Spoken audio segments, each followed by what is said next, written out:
உறவுகளுக்கு வணக்கம். மான தமிழச்சி 41 பேர்த்துல ஒருத்தர் தான் நினைக்கிறேன். ரமேஷ் அப்படிங்கிறவருடைய மனைவி சங்கவி கொடுத்த 20 லட்சம் ரூபாயை ஆர்டிஜிஎஸ் பண்ணி திரும்ப விஜய்க்கு அனுப்பியிருக்கிறாங்க. நேரில் வந்து ஆறுதல் சொல்லாம எங்கேயோ வந்து பணத்தை போட்டுட்டு நீ வந்து ஆறுதலை வாங்கிட்டு போ அப்படிங்கிறதுல எனக்கு உடன்பாடு இல்லை. இது நல்ல விஷயம்தான். 360 கிலோமீட்டர் போய் ஆறுதலை வந்து கிலோ கணக்கில் வாங்கிட்டு வர்றதுக்கு பேர் ஆறுதல் கிடையாது. போய் வாங்குறதுக்கு பேர் ஆறுதல் கிடையாது.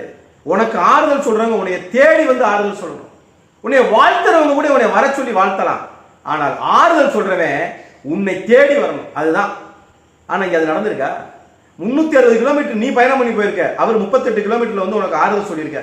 ஒரு மாசம் கழிச்சு, ஒரு மாதம் கழித்து, அப்படி என்னதான் இருக்கு? 5 சிலையை கொண்டு கொள்கை தலைவர்னு பனையூருக்குள்ள கொண்டு வச்சாச்சு. எல்லா தலைவர்களும், எல்லா அரசியல் கட்சி தலைவர்களும் ஏதோ 50 ஆண்டு 60 ஆண்டுகளுக்கு மேலாக அரசியல் கட்சி நடத்துறவங்க, முன்னை விட மிகப்பெரிய பிரபலங்கள் எல்லாம் ஒரு தலைவனுக்கு போய் ஒரு வீர வணக்கம் செலுத்தணும், ஒரு புகழ் வணக்கம் செலுத்தணும் அப்படின்னா அவனுடைய சமாதிக்கு போய், அவனுடைய நினைவிடத்துக்கு போய், அவனுடைய சிலைக்கு போய் மாலை அணிவிச்சு பண்றான் பாரு, அதுதான் என் மரியாதை. அதுக்கு பேர் தான் மரியாதை. ஆனா நீ கொள்கை தலைவன் 5 பேரை வந்து பொம்மை மாதிரி செஞ்சு உன் வீட்டுக்குள்ள பனையூர் பங்களாக்குள்ள வச்சுக்கிட்டு வேகமா எந்திரிச்சு வந்து தூங்கி எந்திரிச்சு வந்து ஒரு மாலையை போட்டுட்டு நானும் புகழ் வழக்கம் செலுத்திட்டேன், நானும் மரியாதை செலுத்திட்டேன். முத நிவாரணத்தை கூப்பிட்டு வச்சு கொடுக்கும் போதே தெரியல. அன்னைக்கு உன்னை செருப்பு கழுத்து அடிச்சிருந்தாங்கன்னா நீ திருந்திருப்ப. இப்ப துக்கம் முத கொண்டு உன்னை தேடி வந்துதான் வாங்கிட்டு போகணும், ஆறுதலை தேடி வந்துதான் வாங்கிட்டு போகணும்னா அந்த மக்கள் என்ன செய்யறது? அதுல இருந்து ஒருத்தர் எந்திரிச்சிருக்கிறா பாரு, போடா உன் காசு நீயும். ஒருவேளை நீ முதலமைச்சரா ஆயிட்ட, வெள்ளப்பருக்கு வந்துருச்சு, என்னப்பா செய்வ? வரமாட்டேன் இல்லையா? பனையூருக்குள்ளே தான் இருப்ப. ஏன்னா நீ பெரிய பிரபலம். நீ வந்தா மக்கள் கூடிடுவாங்க. புயல் அடிச்சு மக்கள் துயரத்தில் இருக்கும்போது என்ன செய்வ? துயரப்படுபவர்கள்லாம் பனையூருக்கு வாங்க. நாட்டாமையா இருந்தாலும் அவருமே அவருடைய பண்ணை வீட்டை கடந்து வந்து எந்திரிச்சு வந்து ஆலமரத்தடியில உட்கார்ந்து தான் நாட்டாம சொல்லியிருக்காங்க, தீர்ப்பு சொல்லியிருக்காங்க.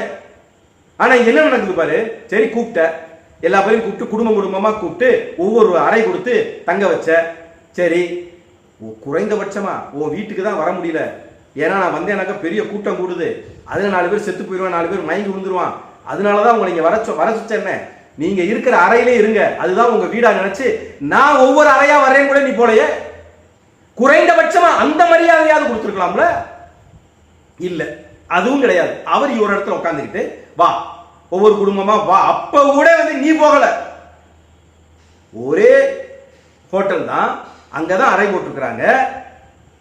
ஒவ்வொரு அறையா நீ போயிருந்திருக்கலாமே. அப்ப என்ன சொல்றாங்க, ஒரு அம்மா பேசும்போது, உள்ள நாங்க அவர் இருக்கிற அறைக்குள்ள போன உடனே அவர் என்னை மன்னிச்சுக்கோங்க அப்படின்னு தான் சொன்னாரு. எங்க 8 பேர் காலையும் விழுந்தாரு. இதெல்லாம் நம்புற மாதிரி இருக்கா? 8 பேர் காலையும் விழுந்தாரு. கொடுத்த காசுக்கு மேல கூவாதீங்கம்மா. இதுவே நீங்க செய்த மிகப்பெரிய வரலாற்று பிழை. தேடி போய் ஆறுதல் 1/2 கிலோ கொடு, 1 கிலோ கொடு, 3/4 கிலோ கொடு வாங்கிட்டு வர்றதுக்கு ஆறுதல் ஒண்ணு ஜாமான் கிடையாது, பொருள் கிடையாது. அதை செஞ்சீங்கல்ல, அதுக்கு மேல அந்த 8 பேர் காலையும் விழுந்தாரு. மன்னிச்சுக்கோங்கன்னு அப்படியே காலில் விழுந்தாரு. நாங்க உடனே பதிலுக்கு எங்களை மன்னிச்சுக்கோங்க நாங்க விழுந்தோம். எல்லா பேரும் ரூம் போட்டு பேசுவாங்க, ரூம் போட்டு யோசிப்பாங்க, ரூம் போட்டு சரக்கு கூட அடிப்பாங்க. ஆனா ரூம் போட்டு மாறி மாறி மன்னிப்பு கேட்டவங்களையும், ரூம் போட்டு மாறி மாறி காலில் விழுந்துகிட்டவங்களையும் இவங்கள தான். இவங்களை தவிர நம்ம ஒருத்தரையும் அப்படி பார்த்ததில்லை. சரி, ஏன் மன்னிப்பு கேட்டாரு? தப்பு செஞ்சா மன்னிப்பு கேட்பான். நான் ஒரு தப்பு பண்ணிருக்கேன், நான் மன்னிப்பு கேட்கலாம். தெரியாம செஞ்சுட்டேன், இனிமேல் செய்ய மாட்டேன், மன்னிப்பு கேட்கலாம். நீ தப்பே செய்யலையப்பா.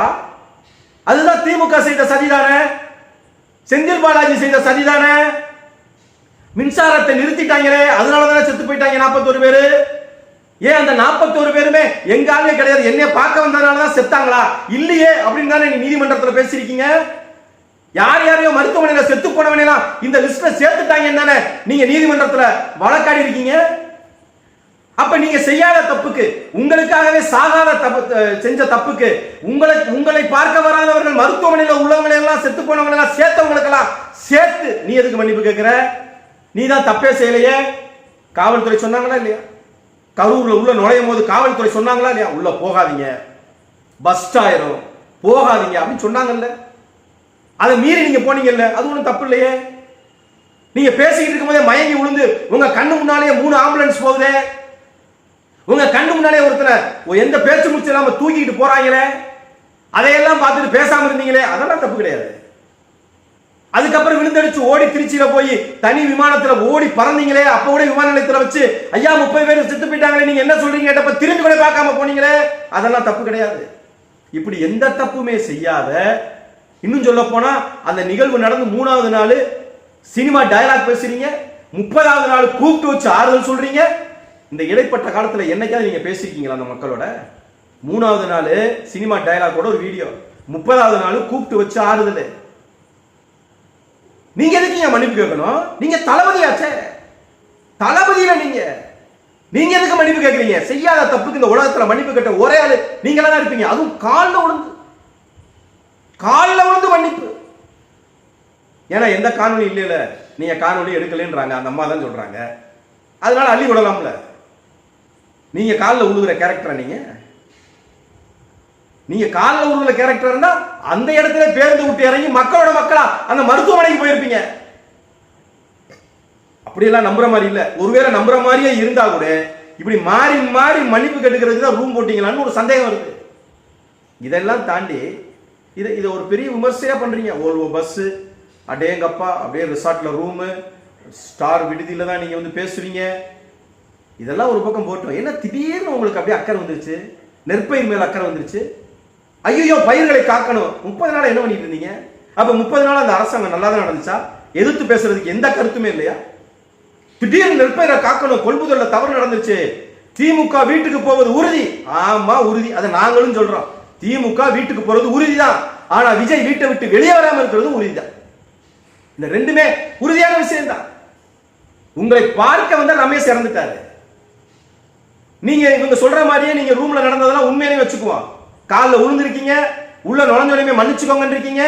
இனிமேல் உங்க குடும்பத்துக்கு என்ன நடந்தாலும் நானே பாத்துக்கிறேன் இருக்கீங்க. என்னைய உங்க மகனா ஏத்துக்கோங்க இருக்கீங்க. சரி, இந்த ரமேஷ் ஒரு பையன் தம்பி இறந்தான்ல, அவன் குடும்பத்துல இருந்து யார் வந்தாங்க, நீங்க யார் காலில் விழுந்து மன்னிப்பு கேட்டீங்க? அந்த அம்மா தெளிவா சொல்லியிருக்காங்க, நான் போகல. மனைவி, ரமேஷோடைய மனைவி சொல்றாங்க, நான் போகல. ரமேஷோடைய அப்பாவும் போகல. ரமேஷோடைய குழந்தை, 2 வயசு குழந்தை, அதுவும் போகல. அப்ப நீங்க யார் காலில் விழுந்தீங்க ரூம்ல? அப்ப இது மாதிரி எத்தனை பேர் வந்து தப்பா வந்திருக்காங்க, அவங்க காலில் உங்களுக்கு மன்னிப்பு கேட்கிற அளவுக்கு நீங்க என்ன லூசா? இதனாலதான் உங்களை தற்கொலையும் தளபதிங்கிறாங்க. யோ, கட்டின பொண்டாட்டி வரலையா? பெத்த அப்பனு வரலையா? அந்த ரமேஷ் பெத்து போட்ட பிள்ளை 2 வயசு குழந்தை கூட வரலையா? யார் காலில் விழுந்து நீ மன்னிப்பு கேட்ட? இது எங்கேயாவது வந்து ஏற்புடையதா இருக்கா? இப்படி பேசுறது இதெல்லாம் கோமாளித்தனமா இருக்கு, கிறுக்குத்தனமா இருக்கு. அப்ப இந்த அம்மா சங்கவி வந்து அந்த பெண் வந்து சொல்லிட்டாங்க, அதனால எங்களுக்கு தெரியுது. ஆனா இதே இது மாதிரி நீங்க எத்தனை பேரை போலியா கூட்டிட்டு வந்து காலில் வந்து மன்னிப்பு கேட்டீங்கன்னு எங்களுக்கு தெரியலையே. ஒரு அம்மா வெளியில வந்து சொல்லிருச்சு, 20 லட்சத்தை நான் திருப்பி அனுப்பிட்டேன் அவருக்கு. அவர் என்ன சொன்னார் என்கிட்ட வாட்ஸ்அப்ல பேசும்போது, நான் உங்களை நேரில் சந்திக்க வருவேன், அதற்கான வேலைகள் நடந்துகிட்டு இருக்கு, நான் வந்து உங்களை சந்திப்பேன்னு சொன்னார். நீங்க சந்திப்பேன்னு சொன்னதுனால அவங்க அந்த 20 லட்சத்தை அவங்க அக்கௌண்ட் நம்பரை கொடுத்து உங்களை போட சொல்லி இருக்கிறாங்க. நீங்க போட்டிருக்கீங்க. நீங்க என்னைக்கு ஆறுதலை வந்து வாங்கிட்டு போனீங்களோ திருப்பி அனுப்பிட்டாங்க உங்க பணத்தை. உண்மையாகவே மானமுள்ள ஒரு தமிழச்சி. சொந்த வீட்டுல இருந்து எவனும் வரல, எவனையோ கூப்பிட்டு வச்சு ஒப்பாரி வச்சிருக்கீங்க இல்லையா? இதுல பெரிய நியாயம் பேசிக்கிறது. 27ஆம் தேதி நாங்க வந்து ரோட் ஷோ நடத்துறதுக்கு, கரூர் நடத்துறதுக்கு 26ஆம் தேதி தான் காவல்துறை அனுமதி கொடுத்துச்சு. ஆமா, நீங்க 25ஆம் தேதி அனுமதியை கேட்டிருக்கீங்க. நீங்க 1ஆம் தேதி கேட்டு 26ஆம் தேதி கொடுத்து 27ஆம் தேதி நிகழ்ச்சி கொடுத்தாங்கன்னா தப்பு. நீங்க மனு கொடுத்ததே 25ஆம் தேதி. கரூர்ல இந்த அனுமதிக்கு மொத்தம் காவல்துறையில இருந்து 22 இது கேட்டிருக்கிறாங்க, கேள்விகள் கேட்டிருக்கிறாங்க. இதையெல்லாம் நீங்க சரி செய்யணும்னு அதை பத்தி எல்லாம் பேசுவோமா? இப்ப நீங்க வர்றதுக்கு அனுமதி கிடைக்கல, நாங்க வந்தோம்னாக்க அவங்க விடல, மறுக்கிறாங்க. நீங்க எப்ப அனுமதி கொடுத்து கேட்டிருக்கீங்க? இப்ப இறந்தவர்கள் குடும்பத்தை சந்திப்பதற்கு நாங்க கேட்டோம், தரலைங்க. எப்ப கேட்டீங்க? யாருக்கிட்ட அனுமதி கிடையாது கேட்டிருக்கீங்க இதெல்லாம் வேணும்னு? நீங்க கேட்கறதெல்லாம், நீங்க கேட்டதெல்லாம் செய்யற மாதிரி விஷயமா?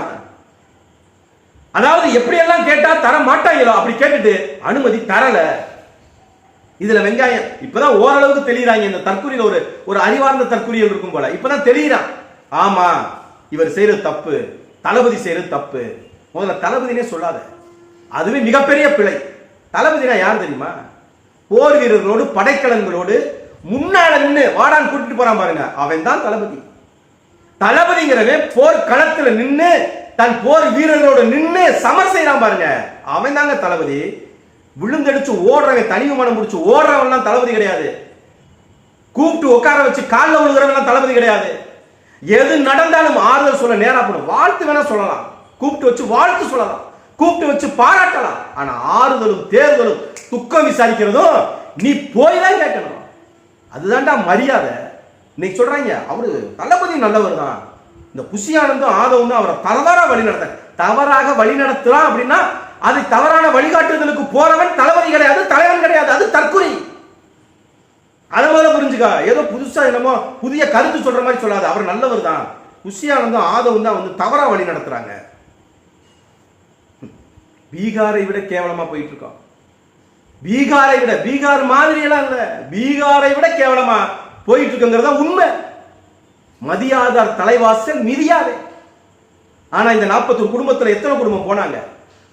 இந்த போனவர்களை இறந்த ஆன்மாக்கள் ஒருபோதும் மன்னிக்காது.